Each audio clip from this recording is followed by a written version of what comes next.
Welcome to another very special bonus edition of the Paul Ryder Tapes. This episode features our friend, the legend that is the bass player with the Stone Roses and also formerly of Primal Scream. It is the one and only lovely, lovely Manny, and this interview was recorded shortly before the tragic death of Manny's wife Imelda. So, have I told you what all this is about? Did I? No, go on, surprise me. You know me, I'll make shit up as I go along. I'm good at it. So, in the months leading, you know, me and Paul broke up 7 years ago. Yeah. We ended up being really good friends, actually. So much so that the last 4-5 months of his life, we were working on a podcast. Well, not just a podcast. The idea was that he always wanted to do a book, but I knew he was never going to get round to it. So I said, why don't you do a podcast with me? Talk to me your life story. Talk it all out. And then we'll make it into a book. And then we can film it and we'll just do a whole, your whole life story. I said, but it's got to be all the shit as well as the good stuff. Absolutely. I didn't, The mental breakdowns, the addictions, the cheating, all that stuff. Obviously, as well as all the Monday stuff too. So he'd come over here every Sunday for a couple of hours, and he could only do about an hour or two at a time because it was hard work. And we literally finished getting his story down 12 days before he died. Unbelievable, that, innit? I'm just saying to him, man, I just can't fucking believe he ain't about.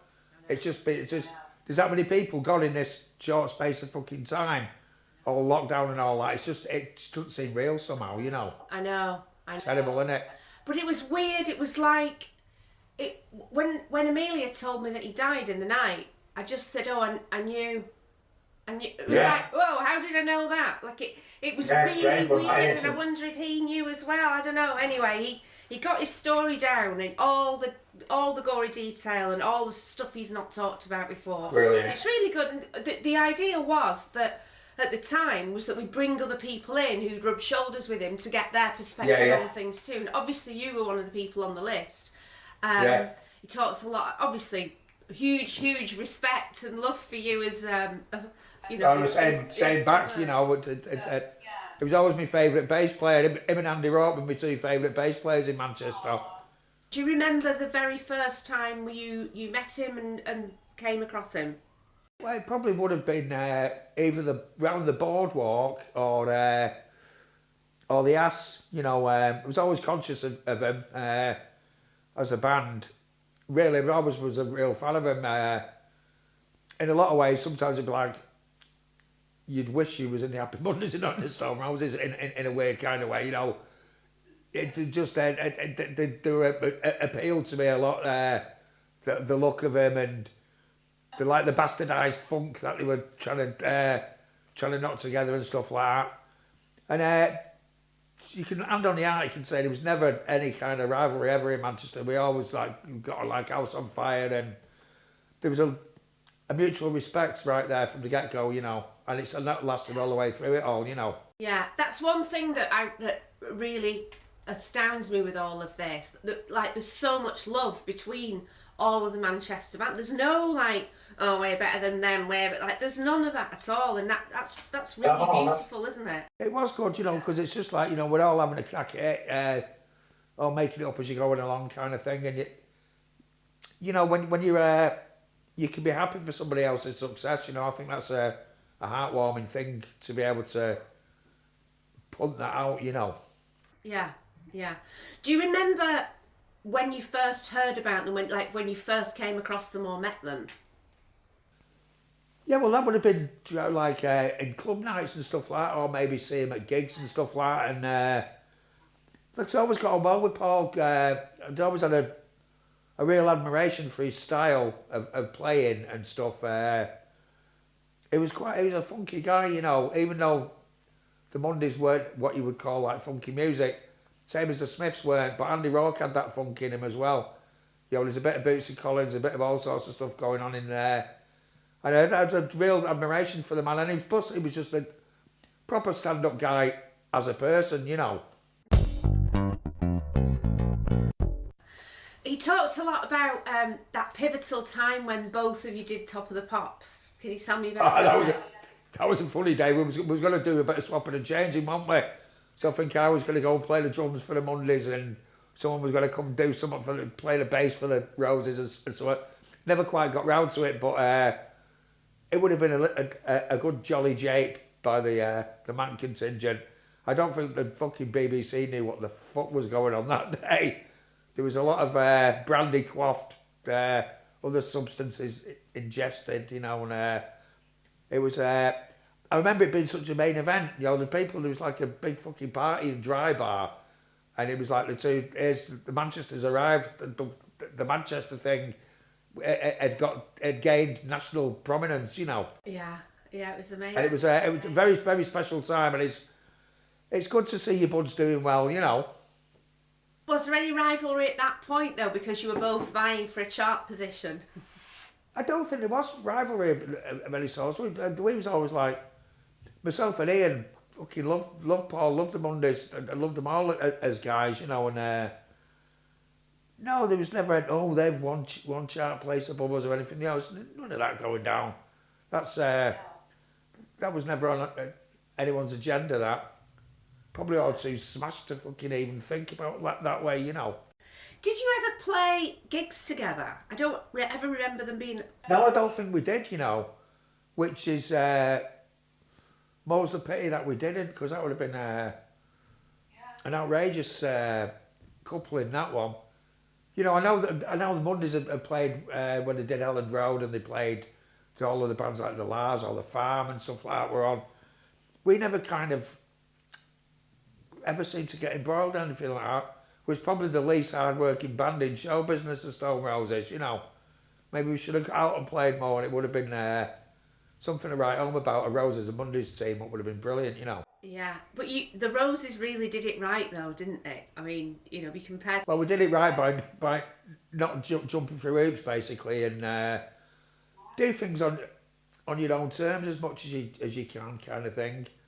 I think we could have gone out and we could have worked a lot harder, but we're intrinsically a bunch of lazy fuckers, you know. But you also had many years in Primal Scream as well, didn't you? Yeah, well, I was out of the frying pan into the fire. I think I had 2 weeks holiday, and then I was off for 16 years with the Scream, and a lot of parallels with the Primals and the Mondays, you know. Fucking great band, absolutely berserk personalities at work. It's all added up to just absolute carnage on thousands of occasions, but good controlled carnage. What do you think it was that gave the Mondays the magic that they had, or that they have? Well, just, you know, when you look at the kid, the background that they've come from, and there was just... Sometimes there's an ingredient that's unquantifiable when it comes to musicians and the magic they can create just from simply being in a room together, you know. No one's been to no music school, everyone's flying by the seat of the pants, you know. You really are inventing the rules as you go along in many ways, and I think the Mondays and the Roses both had a modicum of that going on. Sort of writing history in your own image, or how you'd like to run it, you know. Yeah. So, do you remember any nights out involving Paul or the Mondays? Do you remember it? It ended up being a bit messy, you know. We used to see him all the time around the house and round, and when you got the kitchen and stuff like that, or in Dry Bar, and they're always just good lads to sit down. You'd always sit down and have a few beers with him, and a few spliffs, good chin wag, you know. It was always a pleasure to be in Paul's company. You know, even at certain points when he would come and we'd have a Sunday dinner at my house with him and stuff like that, and it was always a pleasure, real pleasure to be in his company, and got like house on fire, you know, the great respect I had for him, I'm sure he had the same for me as well, you know, and Ian Brown always considered Paul to be a very, very true friend of his as well, you know, and just spent good times in his company, and it's very hard to see that it won't happen again, isn't it? It's unfair, grossly unfair. It is. Do you remember when you came over to LA to visit? Can you talk about that? Yeah, it was great up to Calabasas Canyon, man. Yeah, it was really, really good. I enjoyed your little house there. Nice sitting out by the pool there, having a few beers, and I remember sitting in having a little twang on his bass in the house and stuff like that. It was a really nice hangout, you know. You had a good life for yourselves there, and it was nice to have been invited and been part of it. And that day by the beach was beautiful, and yeah, it was great. And there's a really good like expat scene around Los Angeles. I've got a lot of friends there. But it was nice where you chose to live, Calabasas, and get out of Hollywood, and it's nice up there, you know. You probably hear the coyotes in the night and what have you, you know. It's a nice, good move, that. Actually, that's another thing that we have to talk about. You were really generous and kind when Chico was ill, I remember. Yes. How kind you were. And you DJ'd at the fundraiser that we had. Yes, I did. Yeah, that's right. Can you talk about that? Do you remember that night? Well, do you know what? It's any of the Mondays kids, we'll treat them like your own kids, you know. If someone needs a helping hand, then I've been more than eager and willing to pitch in and do whatever's necessary to make something happen, you know. That was a good little event. I remember really enjoying that, and it's good to have people out. And then when we came and did the Coachella thing, and God, he was poorly, Chico. He was very, very weak. It's like it's heartbreaking in a lot of ways. Anyway, you know, don't want to see a child like go through that. You know, when you're a parent, they're all your kids. You know, even if they're yours and Paul's, you've got to still look at them like they're children, and you've got to love them, haven't you, and do what you can to protect them. So he was very, very ill, wasn't he, at Coachella, and it was. I'm glad to see he's turned that corner, you know, and he's kicked it, you know. I remember him being at the side of the stage, and Ian gave him some bells, like bells. Yeah, just like a jingle bell thing. Yeah, that was so nice. Yeah. That was a nice, proper brilliant memory. That Yeah, well, do you know, like I said, we love the kids. You know, your kids are as good as ours. They all get treated with the same respect, mate. You know. That's so nice. What did you feel? Presumably, you're aware of the whole like Shaun and Paul tensions and rivalries. Did you ever witness any of that at all? Can't say as I really saw it in action. I think there's a lot of that was done in closed doors and behind the scenes and stuff like that. Listen, look at half the bands where there's been brothers in bands over the history. There is a tension and a rivalry there. And I suppose sometimes that's what makes the edge as cutting as it is. You know, it's like, I'll fucking show you, this, that and the other, and you know, there's points to be proven, and I don't know, everyone wants to be the fucking king of their castle, don't they, you know, and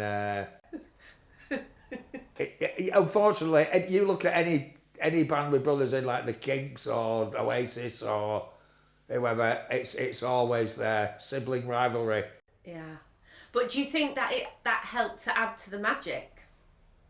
I think it does, because it could serve to sharpen you up and get a better level of performance when you're like trying to stick it to your brother, right, to show him what you've got, you know.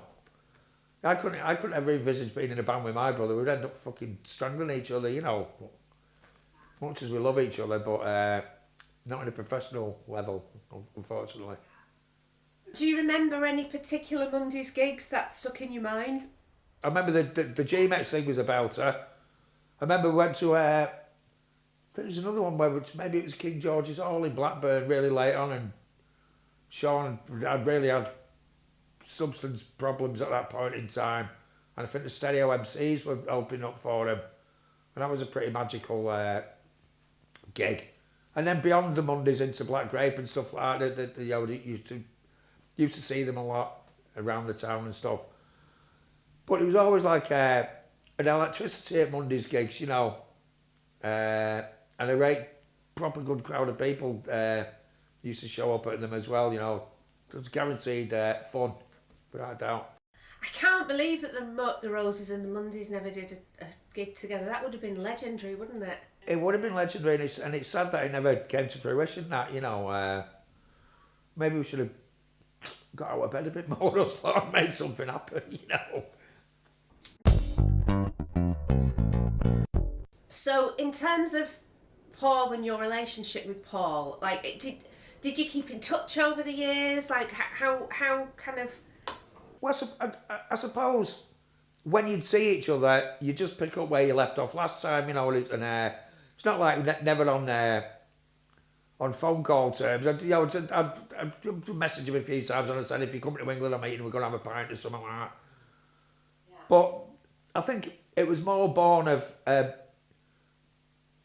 admiration for his playing style, and I liked him as a guy. Well, that was beautiful. That was beautiful. Incredible bass player. Let it never be unsaid that he was fucking shit up, man, at his craft. Very, very good at it. Yeah. Talk to me about your Sunday dinners. Well, he said to us, we'll get a Sunday dinner on when you come over, so we did. I'm sure we might have a Gaz Whelan over there separately as well, so... No, my missus does knock a good Sunday dinner together, and it's been nice to have people around. They're getting a bit long in the tooth now for going out clubbing, so I'd rather sit down with a big plate full of scoff in front of me, and have some good company around, and a couple of beers, a couple of glasses of wine and something. Here's another thing with Paul. Imelda's mother's surname, before she was married, from round Little Alton, Ryder. And Paul always used to say about Imelda, fucking hell, you remind me of my daughter or something like that. We often thought, could there have been a tenuous link family-wise there? Ryder with a Y is a really unusual... Yeah, I know, it's exactly that's it, Same as Imelda's mum, Sandra, she was from the family of the Ryders, from out that way. From Little Alton? Yeah, Paul used to say, do you know what? She reminds me of a family member, Imelda, She got the nose, I don't know. The Ryder nose. Yeah, and Chico is now developing a very Ryder nose. Well, it's a horseman had it as well, so it's in the gene pool, mate, unfortunately, or fortunately, whichever way you look at it. Chico is like a complete identikit mini version of Horseman. Oh, amazing. When Linda saw him last, she burst into tears because he reminded her. Oh, it's like looking at Horseman then, yeah? Oh, bless her. I love Shaun and Paul's mum. She's ace, isn't she? Yeah, she really. Yeah, I feel for her. She's had a tough few years, hasn't she? Lost her husband and a bloody son. I know. Not fair, is it? Life. Can you remember where you were when you found out Paul had died? I think, I might have been in Tenerife, Quite, and it's I know I was there when I found out that Denise had passed as well. So it's just totally shocking news. A bolt right out of the fucking clear blue, that one. Taken way too early in life for me. That it ain't fair, The guy's probably had so much more to give the world, and we've been denied and cheated of that in a lot of ways, And his kids have been cheated of his fucking dad, and music's been cheated of for talent, and it's just, it ain't fair. When that Grim Reaper's coming for you, he's fucking not leaving empty-handed, is he, and couldn't he have picked on someone else that day, Yeah. Yeah. Do you think he's still around, like, keeping an eye on Listen, him? do you know what, there's a saying in scientific terms that energy can't be destroyed, it mutates into something else. So he's part of the whole great shebang. He's out there, without a doubt. Energy's just moved into a different sphere now. You can't see it, but he'll be contributing to the goings on of the planet still. He's out there. His energy will never be destroyed. That's for sure. It's up to us like to keep kindling that energy by listening to his tunes and having a good memory of him. But when you hear a classic Monday song, and it's like fucking brilliant now. The man still lives, yeah? Yeah. The other thing that I'm doing is I'm gathering together, like he's written a lot of stuff over the years with various people, and I'm gathering all the unreleased material that there is. Yeah. I'm going to put out some music alongside this too. So that'll be. Oh, that'd be nice, that, you know, because it's a good. You know, when he was busy, man, and it was a grafter, you know. So that'd be intriguing to see what big arm stuff or whatever else is lurking about there in the vaults, you know. Yeah, well, we got a whole big arm album that we put out back in the day. You were around for that, weren't you? I can remember when it was coming together for him. Yeah, it's like, well, good. His talent deserves to be seen and not fucking hidden under a bushel because the Mondays had split up and Shaun had moved off to do Black Grape or something. So it was good to see him getting busy again, you know. Yeah. Were you around when he was really struggling with drugs? Like, were you part of that time? Probably not. I think, around that era of time, I was spending half my life in London with the Scream, so I was always conscious of it, and, you know, it's when you get yourself into that situation, it's all consuming, isn't it? And it's probably very fucking difficult to get out of it. And you know, it's addiction's it's not a nice thing, is it? And when you're in the throes of it, I think all reason goes out the window, doesn't it? And you probably do things you ordinarily wouldn't do. And do you think the music industry is kind of partly to blame? Like, it seems to produce a lot of addicts and a lot of addiction. Do you think that it's It's not the industry per se. I just think people with addictive personalities are drawn into that world. You know, it's always a place populated by ne'er-do-wells and pirates and strange people, you know. And I think, yeah, the addictive personality, but music industry would feed that. Do you feel like Manchester as a city had a part to play in yours and their success? Like, do you feel was it just a coincidence that you're both from Manchester, or do you think there's an essence in the city? Well, there is something in the air here, and I've always said, because it pisses with rain a lot in Manchester and you're stuck indoors, you're either going to take drugs, learn to play an instrument, or probably do both. So I think geographically, it's probably had its part to play. But there is something in the psyche of Mancunians, like it would be like, they won't take no for an answer. If someone says you can't do something, you turn that can't into a can do, you know. And no, we've got a certain swagger and a certain way of doing things, and we're good at it, you know. Whether it be music, taking drugs, writing books, arts, football, Manx have got it covered, man. Do you think that if either of you had been with major labels and under the control of a major label, that none of this would have happened? I don't know what to think. I think Factory Records was the perfect home for the Happy Mondays. They've always been quite a maverick outfit, you know, in the way of set up, or the bands they have on the roster and the people who run the label. And I think that was an absolute marriage made in heaven with Tony and the Mondays boys. Oftentimes I thought, oh, would it be ace if the Roses was on Factory? But for some strange reason, Tony didn't really take to us. He didn't get it until we did The Other Side of Midnight, and then I think he got it then. But I'm sure Paul and the lads were always going on to Tony about us, and yeah, he didn't seem to grasp it at first. You know, it took him a while. He was a bit of a slow burner on that one, and I think he then realised that he'd missed a trick possibly, you know. And maybe things might have worked out a lot differently if we'd have been there. But I suppose for us, we always had a worldview. It was more, there's more outside of Manchester. You know, you can be trapped by it. I suppose we were always a bit more world conscious, and there's a whole world out there outside city limits of Manchester and was always keen to explore that, you know. Yeah.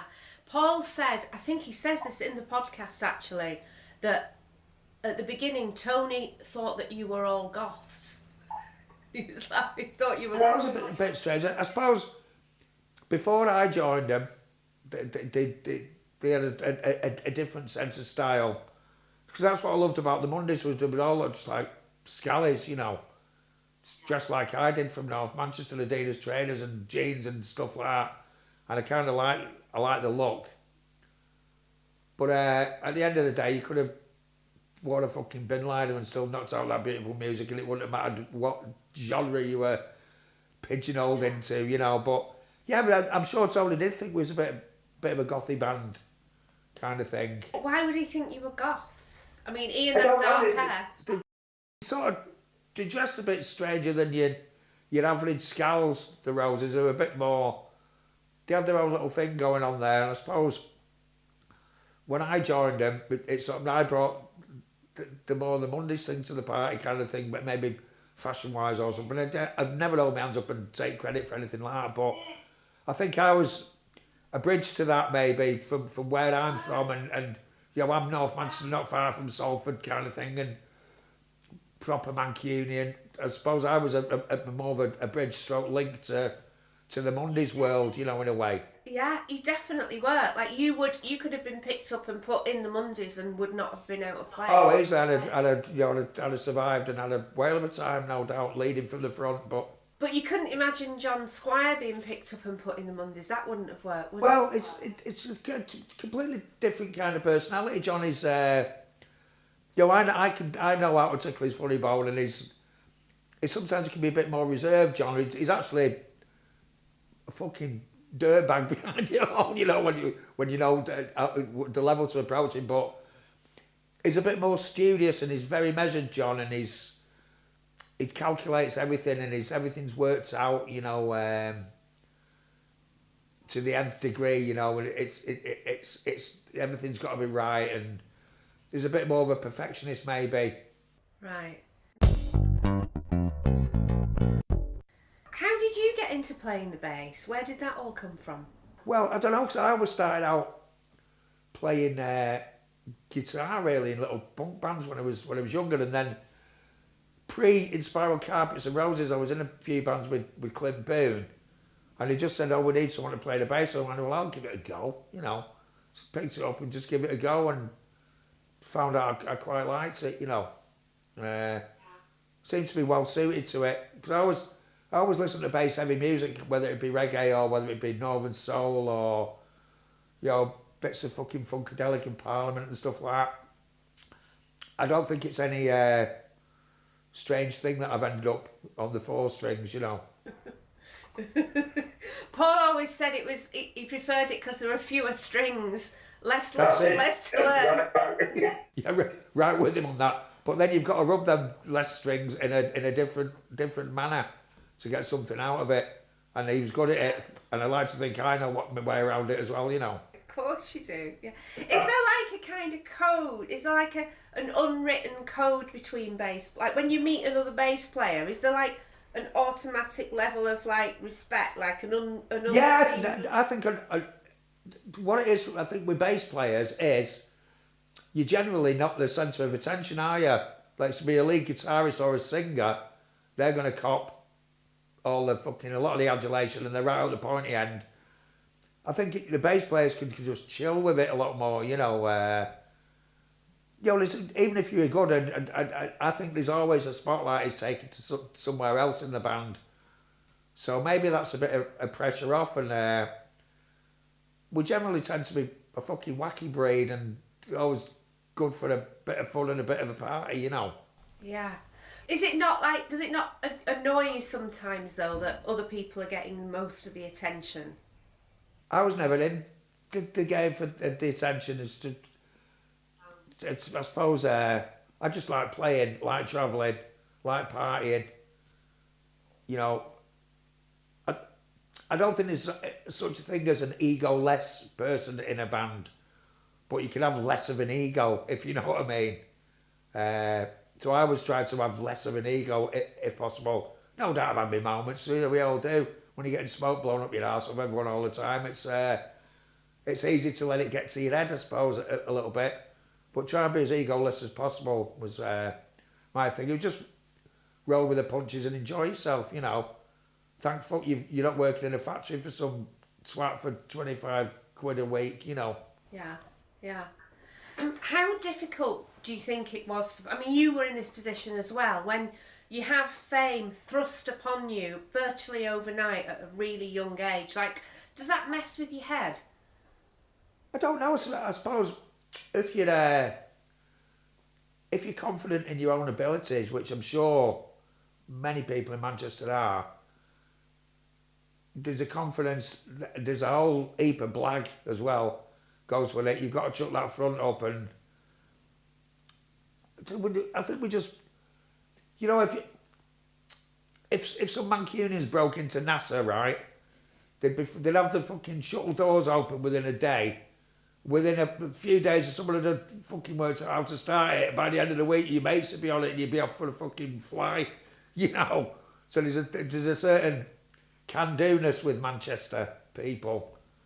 And I think the fame thing, I think we always knew, especially from the Roses' point of view, we knew the power we had in the power of the four. And we always knew that fame would come. But it's not really too asked about it. We didn't jump through hoops to chase it. We always knew it would come and find us because we knew in the power of what we had as a four-piece, you know. Was supremely confident in what everyone else could bring to the party. Mm-hmm. Were you confident that the Mondays would make it as well? Oh, I always knew that Happy Mondays would do that. I feel like Squirrel and G-Man was a great album, but then when they moved on to Bummed and stuff like that, it was like, they're here. You know, when you get your songs to the calibre of Kinky Afro and, you know, 24 Hour Party People, all the great, great songs done their way. Nothing like it has ever been seen before they invented that style and what have you. And I suppose it's difficult to be unique. They had a uniqueness about them, the Mondays, that it couldn't have come from anywhere else, you know. Yeah. What did you feel about when the whole Paul Oakenfold, Steve Osborne influence came in and they became like dance artists? I thought that was great because when we were down recording the first album in London, then myself and Mr. Brown would be going out to their clubs. Most of, we'd get our work done in the daytime, and then night time we'd be going to Spectrum or Land of Oz or Future or Shoom. So we took to that scene like ducks to water, all of us, you know, the E thing and what have you. And Oakenfold and Osborne have probably used the Mondays as a springboard to get them launched into the production world rather than DJs as well. So it's a very symbiotic relationship. But I always liked, and I felt confident that they'd produce results. Good guys and good guys go together, you know. Were you surprised though when the whole dance beats were infused into the records? Well, it's not surprised because we were living in the Hacienda and clubs in London, and we went off the top board into that world, and it's obvious it's going to assimilate itself into your psyche, whether it's by it thought out or it's just going to happen. It's going to filter in, without a doubt. Do you think it would have happened without the E's? What do you think came first, the E's or the music? What? Well, the music was there, but the E's enhanced it and took it to another dimension, kind of thing. You know, you couldn't really say a lot of Squirrel and G-Man is dance music. That was the Mondays being the Mondays and learning, cutting the bones, you know, learning the craft. But then once you get flung together with people of the calibre of Oakey and Osborne and the power of what the band could produce, it's fucking absolute, it's like high magic. You can't quantify it, it's just dragged out of the air, out of nothing, and it's magic. It's right up there. Yeah. One final thing, so just a bit more about Big Arm. So were you surprised when Paul went from being a bass player and being very much in the background to actually being the frontman of a band? How did you feel about that? Well, I suppose he was always itching to get out of his brother and Bez's shadow, and how the fuck Bez has ever managed to become bigger than the musicians in a lot of ways, it's absolutely beyond me. There's no quantifying that at all. But I'm sure Paul always thought he was, for me, right, he's a very much a driving force in that Happy Mondays. It's very bass centric. The music revolves around that. I think he deserved his place in the sun a lot more than he probably got, you know, because he's a very talented lad. But were you surprised when he decided to sing? Not really. No. He's a talented lad. Why not? If you want to give it a go, you know. Were you ever on the radio? Did you have a show at one? I used to have a show on a Monday night at United 6.2 The Revolution. Right. So you really supported him when he had the Big Arm. Yeah, you noticed because I used to play lots of like local and unsigned stuff and stuff like that. So yeah, we'd give them a push as well. And I used to love that little radio station. Was a few of us were on there. It was I great. love shows. Clint had a show as well, didn't he? Yeah, me, Clint, Phil Beckett, he used to DJ at South. Fucking Martin Coogan out in the Mock Turtles, he had a show. Couple of comedians, it was brilliant. And what happened to that radio station? It got bought out by, I think he was called Steve Penk, he used to be a Piccadilly DJ, and I went in to do my Monday night shift and someone said, here's your playlist, and I've gone, see ya. Because when you can't pick your own, like I covered the breakfast slot a couple of times and playing stuff like Smack Your Bitch up to people going to school, you know, and go to work, must have fucking freaked a few people out, man. But as soon as it became a playlist kind of thing, and it's like, that's all got a bit corporate now. Okay, that's the end of that. Goodbye. Yeah. Oh, that's a shame, isn't it? Yeah. Because it was really maverick at the time. I remember it being like really unique.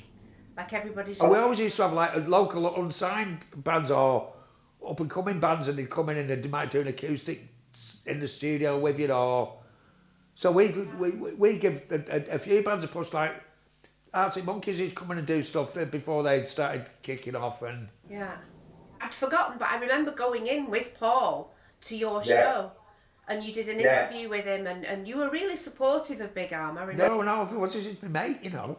Of course you're going to support him. Yeah, and to give him as much of a hand as you could, you know. Did you like the music? Were you surprised at the... Yeah, it was good. It was different again, you know. Just trying something newer. It could have been easy to come out with the Mondays Mark II, but then he's not challenging himself then, is he, if he'd have done that? I think it was all more about where he could take it to somewhere different, maybe. Which is great. You can sit on your laurels and say nothing and nick a career if you so choose, but that's not the way of the Mancunian, is it? Yeah. So what do you think? Finally, what do you think his legacy's going to be like? What's he left behind? Well, I think he's left behind as a body of work and some absolutely timeless, cracking. You know, you listen to Kinky Afro, Road for Luck, all this these days. Maybe same as the Roses LP. For some strange reason, they don't sound dated. They caught a freshness and a vibe, which has not really been emulated, and it's timeless music. And as a bass player, I fucking admired Paul's bass playing so much. He had the funk, you know. He had that Bootsy Collins thing, but he had for a white guy. He was a very funky white guy, you know. Thank you so much, Manny. I'll talk to you soon. Lots of love. Lots and lots of love and thanks to Manny for being a really great guy and for giving us his time and giving us the interview. Really huge condolences as well on the loss of his lovely, lovely wife Imelda, who I really did consider to be a really lovely friend.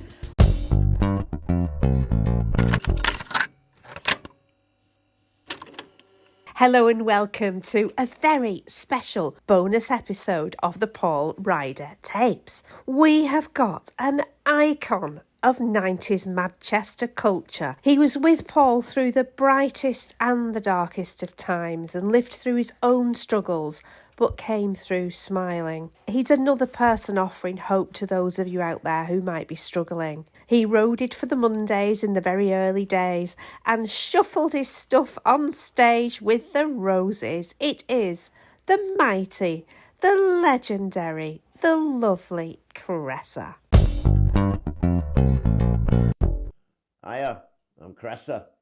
I used to know a horse, Paul Ryder, from back in the day.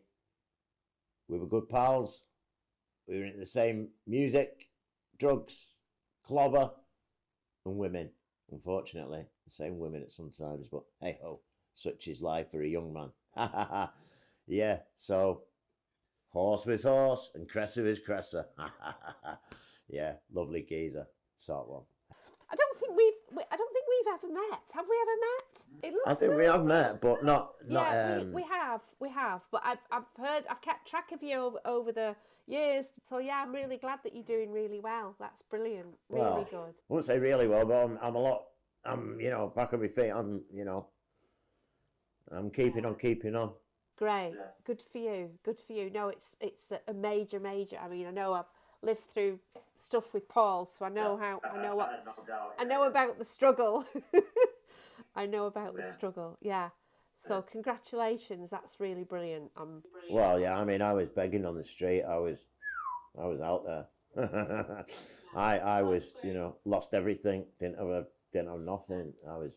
But you're a kind of beacon of hope, aren't you, for other people who might be going through something similar? Well, thankfully, Dave Haslam wrote that book about me, and last year we did a few book, sort of blah, and that was really good because people got a really good vibe off it. That I was, But I mean, there's a lot of people that have been there and come back, but it was just nice to be vindicated, Right. Yeah. You're just have a little bit of me talking juice. Okay, so when did you first meet Paul? Hacienda. It's got to have been about 85. The Mondays were just starting to hang about in there, and I was hanging about in there all the time. And my mate Little Martin was who ended up becoming Mike Pickering's right-hand man, MP Square, doing the house music, but this was before that. He was a DJ in the house, and we used to do a night, well, I say we, I'd always be there with him, a psychedelic night on the Tuesdays in the downstairs bar. And I think the Mondays had come over from rehearsing at the Boardwalk, and there'd only be about them and maybe 4 or 5 other people. It wasn't very successful. But yeah, so, and then Bez started turning up, and he's like, whoa, he's a character. So, we started meeting them and boom. But yeah, we just got on from the off. I mean, it was Paul that first said to me, jump in the van, to come to a gig, which was great. I mean, the first 2 times I got stood up. I waited outside the Boardwalk for about 2 hours, and they must have already gone. I went all the way up to Swinton one time on a bus and waited there. I thought, they're not coming, are they? But the 3rd time I got in, because it was a transit van in them days. It was proper basic. And that the first time I got in the back of the van with them, that was it. I was there for every gig after that. And it was Horse that said, come on, Chris.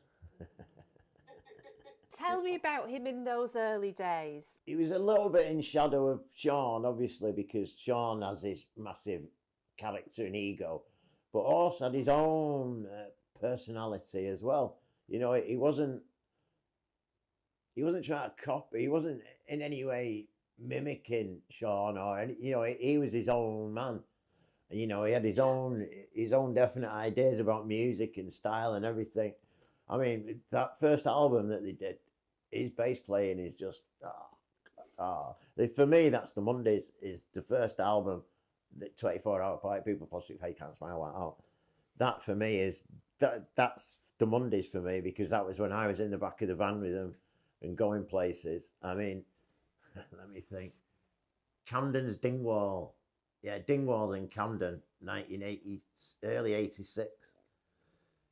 There's a McDonald's around the corner, and we've gone round there and got a cup of coffee each, gone upstairs, put a gram of whiz each in our cups, drank that. So after that, every time we did a gig, it was like, Cress, we're going for a spicy brew. All right then, yeah, let's find a McDonald's. So that was the joke. Then every time after his sound, once he'd done his sound check, Cress, spicy brew. Come on then, I'm coming then.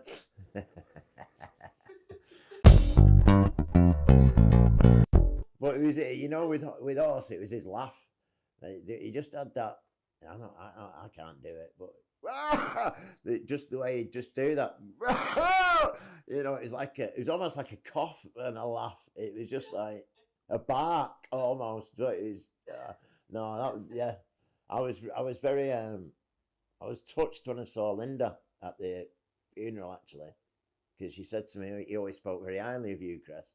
And I haven't seen Horse for about 15, 20 years. And I was in tears at that, because, for fuck's sake. But people, they separate and you have your own lives, you know what I mean? He's over in the States. Sorry for waving my hands, my jazz hands. No, it's like, No, he did. He always spoke very highly of you. But the last time I was in touch with him was a gig at the Academy. And he put me on the list, and I was there, and I got that drunk. I thought, I'm not bothering going backstage. And I also thought, even if I was sober, in Manchester, the backstage for a Monday's gig is just going to be chocker of dead legs and hangers on it. Not even want to try to get in and see anyone, So I just left it. So I didn't even get to see him then, which is a shame, but such is life, Do you remember the last time you saw him? Yeah, possibly. It was a backstage at an Ian Brown show at the arena. I can't think what year, but I remember he was there. So I saw him then. But after that, I think that was probably the last time. But I mean, when you mates with someone, and then you see it, you don't think of when you see him or not. It's like bloody hell, I saw bloody Wayne Rooney yesterday. You'd remember when it was, you know what I mean? But if it's your pal, because that's how he was to me. He's my pal. So let's just go back. Bloody only man who bloody made me have an injection of heroin. A rogue. What did he get you into it? Well, no, I'd had smack, yeah. And he was like, I was living in Chort. He's going, let's go and get some. All right, let's get some gear, yeah. I thought we were just going to go and have a smoke. No, man, I'd done it before. Now and again, nothing. We turn up at this house off Kingsway, Withington, Didsbury, something like that. And they're cooking up and using needles. I mean, whoa, what's going on here? And he goes to the lad who's gone, no, Cress is all right. He'll be all right. All right, well, all right, okay then. Bang, the next thing I know, I've got my head hanging out of his car door, vomiting as we're careering all over Kingsway at about 3 o'clock in the morning. How we didn't crash or get arrested, I will never know to this day. We were driving about 4 miles an hour, just going across the road in zigzags. Oh, God, you look back and go, ha, ha, ha, ha. But at the time, God, I just remember me head outside the car, vomiting all down the side. Oh, I could have turned blue. It could have been touch. It's like, but hey ho, such is life. Such is life. I mean, that's the only time that was the one and only time I ever dug it. Nice one, Paul. Cheers, mate. Well, no, it kind of made me think, I ain't going there again. So in a way, it was a good thing because, there's a lot of junkies, a lot of smackheads who, because, if you toot it, then you get a tolerance, and then oh, well, I'll have a dig, and then it really works. But only works for about a week, and then after that, you've really got to start. And then that's when, you know, you lose all your veins. I mean, I've got veins everywhere, me, man. I've been sat with places and people are looking at me going, oh, I love them veins. Too bad, mate. I haven't fucked my body up that bad, you know what I mean? I drew a line in the sand at that one, you know. I'll sit on the floor and beg, but I ain't doing that. So, no, needles, nah, not for me.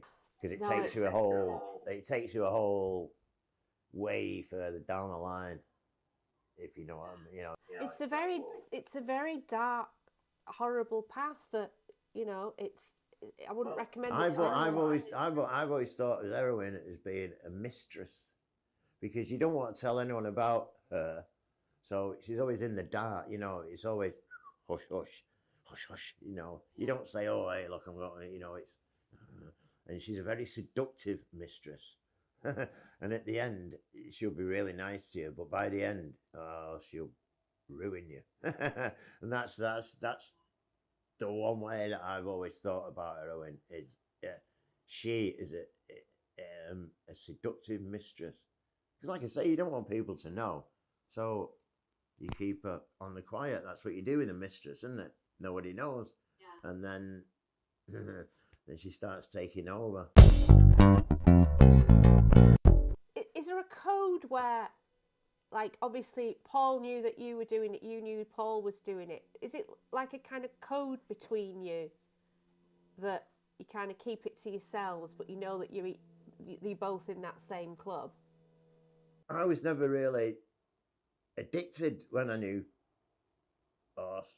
I'd have a little dabble, you know. At one time, Shaun said to me, "Fucking hell, Chris, you're the only man I know who can smoke a gram of smack and not want any the next day." And because I could do it one day and then just not even want it, and I wouldn't touch it for months. But once, so when you know, that's why I went out that time with horse. It was like, yeah, we're going to have a smoke. I didn't realise we were going to have a dig, but I didn't want any the next day either. But all of a sudden you get to the point when it's like, I need it every day. Well, it's not. Well, first it's a want every day, and then it's the need every day, which is a lot worse. So he talked quite a lot about his mental health breakdowns that came after the heroin got a grip of him, and he was in the grips of that. It basically sent him to being in a mental institution. Basically, he completely lost the plot, and I think, I don't know, it's very brave of him to be that open about that, but I think he kind of wanted to share his experience so that other people could see that you can come out of that. There is a way out of that. Yeah. Well, that was like me with this book with Aslam. You just got, if you be honest about what's occurred, you can either, maybe not stop other people getting there, but you can help them when they're in that situation, that they know there is a way out of the pit. You know, there is a rope ladder that can be dropped down into the dark pit so you can climb out, you know. Yeah. That's if you want to. A lot of people don't want to climb out of the pit. They're quite happy to be in it. But so did Dave approach you about doing the book? Was it his idea? Yeah. Well, he's a sneaky one, that Dave Aslam. He said he wanted to do a book about bands in Manchester that had never, you know, made it. So he wanted to talk about my band, the Badman Wagon, that, you know, from like the late 90s, and he said he was going to do all these other bands, and so we met up and we had a chat, and then he said we'll meet again in a couple of weeks. Okay, Dave, yeah. And then when he came back to me, he said, well, I was thinking I might just write the book about you, Cress. So, pamper my ego, why don't you? Of course. No, so I think he had it in his mind in the first place. He was sounding me out to see how, to see where I was at and what was occurring. Because I bumped into him. I was still homeless and begging at the time, and I saw him one time, and he said, oh, take my number because I'd like to have a chat with you. So maybe he wanted to do it. I don't know, but anyway, he did it, and it's a great little 1 hour read. Yeah, I'm gonna. What's the book called? Not All Roses. Not All Roses. Oh, what a brilliant title! The Life and Times of Stephen Cresser. So you were with the Roses for a while, weren't you? Was their kind of Yeah. person? Tell me a little bit about that. Well, I first started out in the back of the bus with the Mondays. And then after a time, in fact, it was after Finsbury Park in, it must have been 86. It was a factory do with ACR, New Order, and the Railway Children. The manager at the time, Phil Sachs, said, Creth, because he had a bit of a lip, Creth, you're always in the van. Why don't you help Horseman and set everything up and we'll pay you £20 a show? I said, all right, Phil. And so that's how I got into roadieing. And then John and Ian, who was my other pals with Roses, said, oh, well, if you work for us, oh, okay, boom, boom, boom. If you're doing that, do this, boom, boom, boom. But then it came to the point where there were conflicting shows. So I had to make a decision. And as much as it hurt me, I went with the Roses. Not because it hurt me, because I went with the Roses for two reasons. One, because I'd known them longer. And also because I was on stage doing something. So it was a bit of ego thrown in there as well. So, but as Shaun, we were in Leeds, and I've said, Shaun, I'm not going to be at the next show. And you're a traitor, Cress, you're a traitor. But as I got off and got in the car to drive off, Bez and Horse was like, all right, see you later, Cress, see you later, mate. So, when Shaun came round in it, he was a bit upset that, but hey, I had to I couldn't be in two places at once. Describe what you were doing with the Roses on stage. I was doing John Squire's guitar effects and then dancing like a berserk thing. So you were like their Bez, really, weren't you? Yeah, with better moves, man, better moves. Come on. To this day, we've had this conversation, Bez and I. And I think he defers to me in the end. No, he doesn't really, but we have had this chat. Well, it's been said when we've both been there a couple of times, and I have stated I'm the better dancer, or I was the better dancer. We're all men now. In the day, just check out that Blackpool vid, the Roses. You'll see some moves, baby. Right, I'm going to look some up on YouTube. Really. Yeah, the Roses at Blackpool, 1989. Oh, I'm on fire. Are you still friends with all the Roses?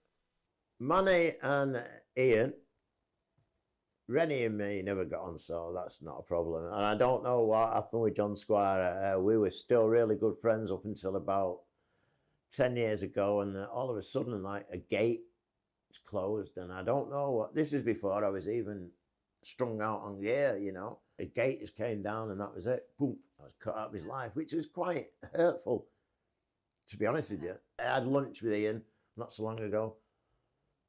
Manny was at his 60th not so long ago. So in that respect, But John, never understand. I don't know what occurred. Don't know why he fell out with me. But John's one of those people. Once he's made, that's it. Boom. So what do you want to do next? Like, what's the next thing for you in your life? No, at the minute, I'm trying to make some tunes again with the bass player from Badman Wagon, my old pal Winker Watson. We just want to try and get 4 or 5 tunes together, get them on a laptop, do a bit of DJing, throw them in. See, I don't know, just doing that anyway. And do you have any funny memories of any anecdotes that you'd want to tell, just to scrape? She got. We're going to record the album, and it's the journalist there, and so. So this journalist said, "Oh yeah, you're flying to New York next week, I hear." And Bez has gone, "Flying ants!" And Horse just fell about laughing. He was rolling about on the floor because it was a beautiful Bez moment, and it was a beautiful Horse moment, because he couldn't stop laughing. And so afterwards, we'd always say, flying ants. And he, you know, we know that was like one of our little go-to jokes. Flying ants. He was literally on the floor rolling it. And Bez was like, what? Because he didn't, you know. No, that's one of my favourite moments of ours, because he was just so natural. Tell me about Derek's relationship with the rest of the crew. When I first started working, like the first time I was supposed to work for him, I pushed the boxes, I'm getting it all out, I'm setting everything up, bum, bum, bum, bum, bum.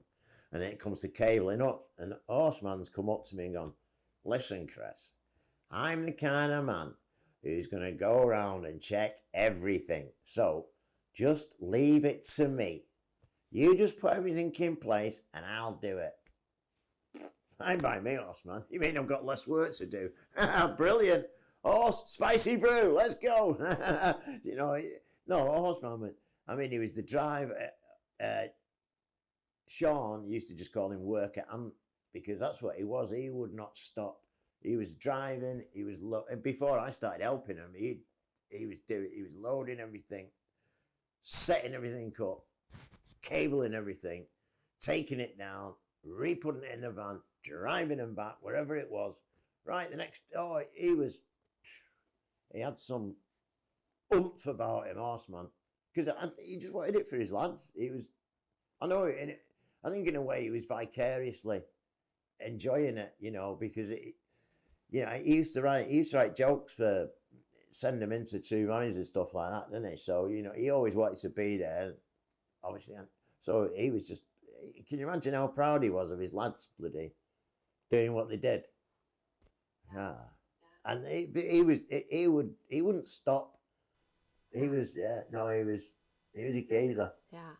And did the crew relate to Derek like he was a dad of Shaun and Paul, or was he one of the lads? No, other than, I mean, Shaun used to give him a bit, not even stick. But I remember one time I was like, come on, Derek, I'm just about to have a spliff. And Shaun said, come on. You know, he's like, show a bit of respect, you know, come on, you're working. So it's like, there was a thin line, but I mean, all the others treated horseman as like the boss, you know what I mean? Obviously Shaun and Paul is the dad, in it, so there's a bit of a, you know, I mean, it's not as bad as the time I remember Horse trying to hit Shaun over the head with his bass guitar. That was a good one. In West Berlin. They're on stage, and this was West Berlin. That's how long ago it was. And I don't know what had been said at the end of some song. You know, either, you know, Shaun's probably said, "So, oh, you're out of tune," you know, something like. Horse just took it off and just went. He swung it like an axe. Well, thankfully, he fucking missed it. So then, I think Muzzer was there. He jumped on it, and the horseman jumped on stage. And it all calmed down 5 minutes later, right? And then they finished the show, but it was quite entertaining. Oh, happy. If you'd have hit him, wow. But that's brothers. That could have been something from when they were 4, you know, over an Action Man or something, you know, something that's built up for years. You just don't know, do you, with brothers? What about backstage in the dressing rooms? What sort of stuff was going on there after the gigs? X-rated, come on. What wasn't going on? I'm surprised I've still got any nostrils. Until ecstasy arrived, it was predominantly amphetamine and marijuana. And once the E's arrived, it was, well, no, obviously with LSD. Obviously with LSD as well. Yeah. Tell me about when ecstasy arrived and how that affected the band and the music. Well, you can hear it, can't you? You know, you can hear it drifting in at the end of the second of Bummed, and then Pills, Thrills and Bellyache. Wow, it's a whole different ballgame, isn't it? Was it a good thing for their musical development, evolution? Yeah, they didn't do no harm. And no, Pills, Thrills, it's a great album. I don't know, Ecstasy. For me, I just thought it was great. But I think we all did. When it landed in the Hacienda, wow. for about, I don't know, say 6 weeks. That was like they call it, the second summer of, it really was a summer of love. And last year you go, and it was, wow, everyone was just, oh no, there really was something happening. And then, unfortunately, after about that long, a few people realised there was a lot of money to be made. And that's when the darker forces started turning up, i.e. gangsters wanting to make money, and that's, everything goes downhill then. I remember going to the Hacienda in that summer, and everybody was wearing Stone Roses t-shirts, and I was like, who are they? But like every other person in the Hacienda was literally wearing us, and I didn't know who they were, and I had to find out when I got home. It's crazy. It was the Beatles and the Rolling Stones. Yeah, it was, the Stone wasn't it? Roses and the Happy Mondays. Yeah, yeah, it was. It really was. Was there a big sense of camaraderie between the two bands? I mean, I know that they're great friends now. Yeah. There was no animosity whatsoever. There's you can look it up. There's a Snub TV video of the Roses from the Hacienda, and I'm at the back there behind John doing my thing, wearing a Happy Mondays t-shirt. Which I just thought, well, yeah, it's the right thing to wear, isn't it? It's just, it's what we do, it's who we are, and I'm quite happy I did that actually, because it's, I think it shows the time. There was no animosity between them whatsoever. No. They were both on Top of the Pops in the same episode, and I wasn't there. I was hungover at the hotel because they were only miming anyway, so they didn't need me to do John's things. I was, so apparently Tony Wilson backstage has gone, because Ian and Gaz Whelan had the same, is it Versace? Some bloody designer shirt, like a high-collared bloody thing. And he's gone, well, our drummer has got the same shirt as your singer, so our band must be better than your band. If our drummer can wear the same shirt, then he's better, Only Anthony H. Wilson could come out with something like that, But incredible to have both the bands on the same bloody show. Incredible. I mean, it showed that, Madchester had made it, whatever that means. But it means that people had gone to it, I suppose. That's all I can think of in that respect. How did you feel about when the Mondays really started to break through after Pills and Thrills and Step On came out and they became this phenomenon? How did that make you feel? I was made up for him. Happy as Larry. Go for it, lads. I mean, didn't they play in Brazil supporting Queen to like 200,000 people or something? I was just like, wow. So what the fuck was that like? I was made up for him big time. From seeing him in Aldershot in 1986. And there's like 30 people there. And then they've got to that stage. Fucking great, man. Bloody great. Good on yous. Yeah, bloody great. Can you remember where you were when you found out that Paul had died? I think Jill got in touch with me. I was just at home, Jill got in touch and went, have you heard what? No. What? Wow. Just like, wow. Like you say, it's something so out of the blue. Just, someone's ill, and that, they're getting ill, they're progressively getting worse, or but just like that, when he's on tour, just bang. Lines on the mirror, lines on her face. Eagles song that he once played me. Lines on the mirror, lines on her face. Life in the fast lane. And that's, that's the way well, the horse that I knew, that was the way that he, when he was playing, that's the way it was.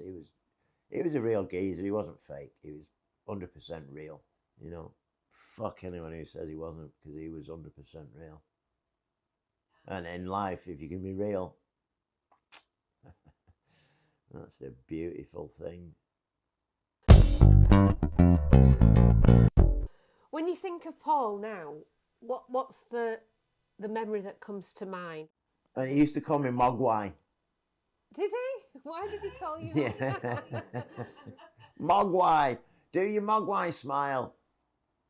He called me Mogwai, but he really meant the gremlins, you know. That's what he meant, but if it's somebody, he called me Mogwai. Chris, give me your smile. Mogwai.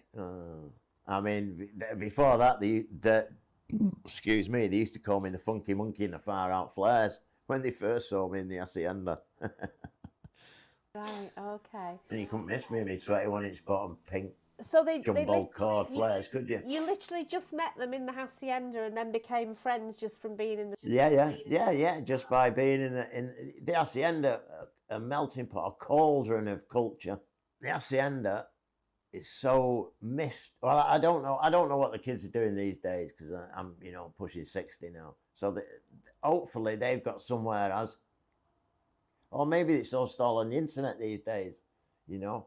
But I went to the Hacienda in 1983, as much as I could, and luckily, like I said, my pal Little Mike was a DJ there, so I could get in for now, which is always a bonus when you're skint. But I'd go as many times as I could, just because it almost felt like something was going to happen there. All right, it took 3, 4, nearly 5 years, but it did.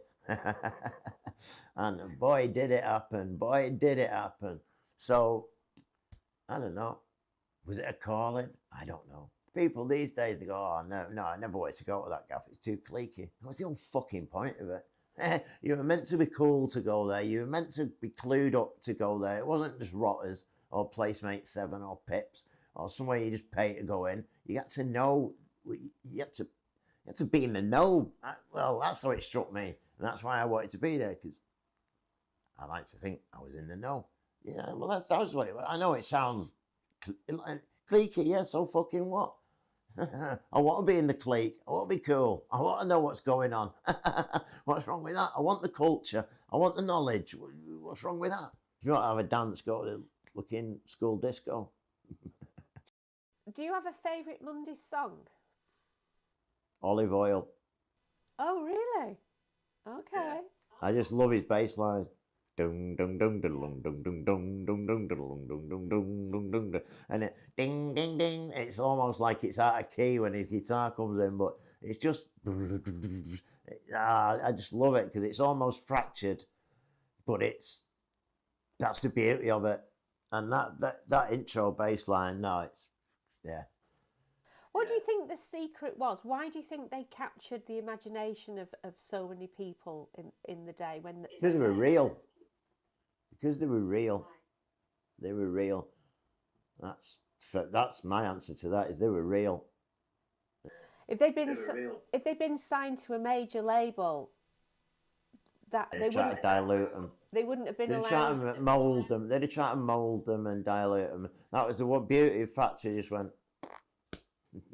go ahead, do what you're doing. If it works, it works. If it doesn't, well, we've lost some money, which is great on their part, and they did lose money on the last albums. But hey, no, Anthony H. Wilson, Alan Erasmus, Factory Records, God bless them.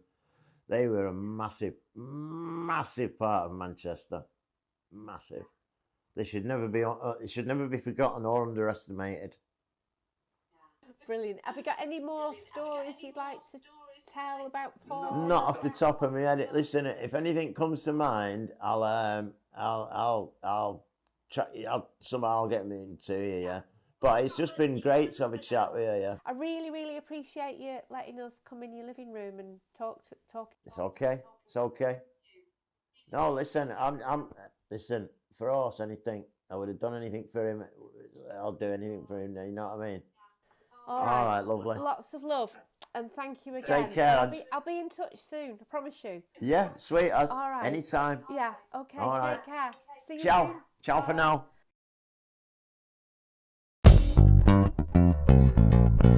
that's all we've got for you this week. Please join us again next week, where we have the lovely, lovely and hilarious studio owner Latch that everybody's been requesting. We finally have got it together to get the Latch episode ready. Be prepared, it's hilarious. Okay, please visit the website at paulryder.tv for all the information to do with all aspects of the show and of Paul Ryder that you might possibly want to know. Have a fantastic week. Lots and lots of love to all of you. Massive thanks and love to the amazing, really lovely Cresser, and of course big thanks to the man himself, the late, great Paul Anthony Ryder.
Listening Productions.